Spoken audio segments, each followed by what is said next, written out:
আসসালামু আলাইকুম ওয়া রাহমাতুল্লাহি ওয়া বারাকাতুহু। কেমন আছেন আমার আদরের কলিজার টুকরা আপুরা? আল্লাহ সবাইকে ভালো ও সুস্থ রাখার তৌফিক দান করুন, এই দোয়া সবসময় করছি এবং আপনাদের দোয়া আশীর্বাদে আমিও ভালো আছি। আলহামদুলিল্লাহ, আল্লাহর কাছে শুকরিয়া জানাচ্ছি।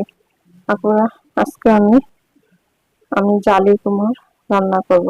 তো আমি চুলার মধ্যে কড়াই বসিয়ে দিয়ে জালি কুমড় দিয়েছি এবং সরিষার তেল দিয়ে দিলাম। এখন আমি পরিমাণ মতো লবণ দিয়ে দিব।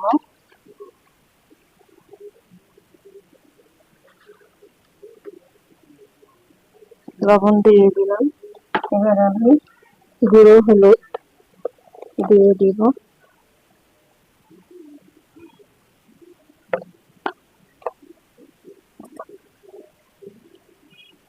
দিয়ে দিব একটু সামান্য পাঁচফোড়ন গুঁড়ো।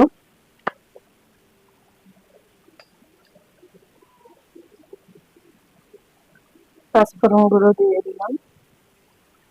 এবার আমি একটু ভালো করে নাড়াচাড়া করে দিব।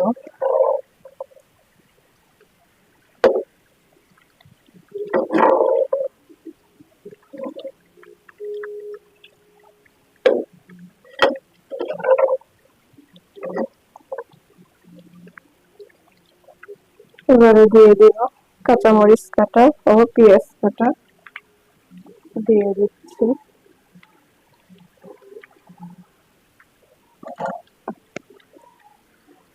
আবার ভালো করে নাড়াচাড়া করে দেব।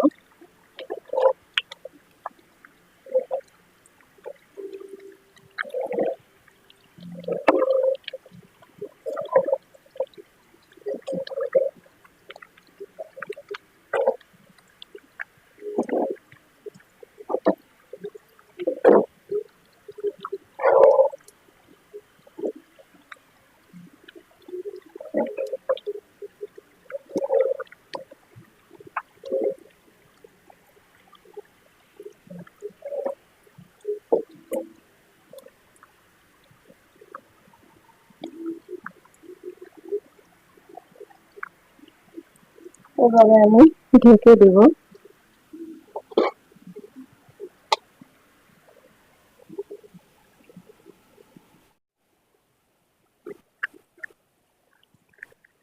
পুরো দেখুন জালি কুমড়ো দিয়ে কত পানি বের হয়েছে। এর নাম আর একটা আছে পানি কুমড়, মানে পানি বের হয় অনেক, এই জন্য নাম হচ্ছে পানি কুমড়, চাল কুমড়, জালি কুমড়, যে যেটাই নাম বলে যে দেশে। দেখুন অনেক পানি বের হয়েছে। তো এগুলো কমিয়ে নেব। আর কালারটা অনেক সুন্দর হয়েছে মাশাআল্লাহ, খেতেও ভালো লাগবে আশা করছি। তো আমি একটু চুলার আঁচটা বাড়িয়ে দিলাম পানিটা কমানোর জন্য। আমি আর ঢেকে দিব না, যেহেতু পানি অনেক বের হয়েছে, সিদ্ধ হয়ে আসছে, জাস্ট শুধু পানিটা কমিয়ে নেব, মানে ঝোলটা কমিয়ে নেব আমি।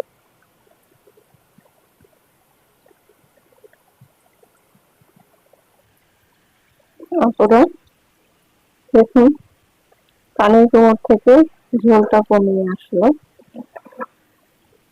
বা জালি কোমর। দেখুন একদম রান্নাটা মাখানো মাখানো হয়েছে। তো আমি এই মাখানো অবস্থায় আমি নামিয়ে নেব। একদম পানি মানে ঝোলটা কমিয়ে তেল বের হয়ে আসছে, আর রান্নাটা মাখানো হয়েছে। এবারে আমি নামিয়ে নেব।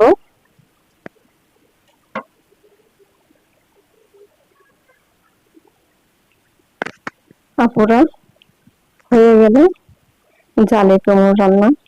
আপনাদের কাছে কেমন লেগেছে আপুরা অবশ্যই কমেন্ট করে জানাবেন। লাইক দিন, বেশি বেশি করে শেয়ার করুন। দোয়া চাই। ছোট্ট রান্নাঘর চ্যানেলটিকে সাবস্ক্রাইব করতে একদমই ভুলবেন না। যারা নতুন আপনারা দেখছেন, পাশে বেল বাটনটি ক্লিক করে আমার ভিডিওর পাশেই থাকুন। সবাই ভালো থাকুন, পরিবারকে নিয়ে সুস্থ থাকুন, এই দোয়া কামনা করে রেখে দিচ্ছি। আসসালামু আলাইকুম ওয়া রাহমাতুল্লাহি ওয়া বারাকাতুহু।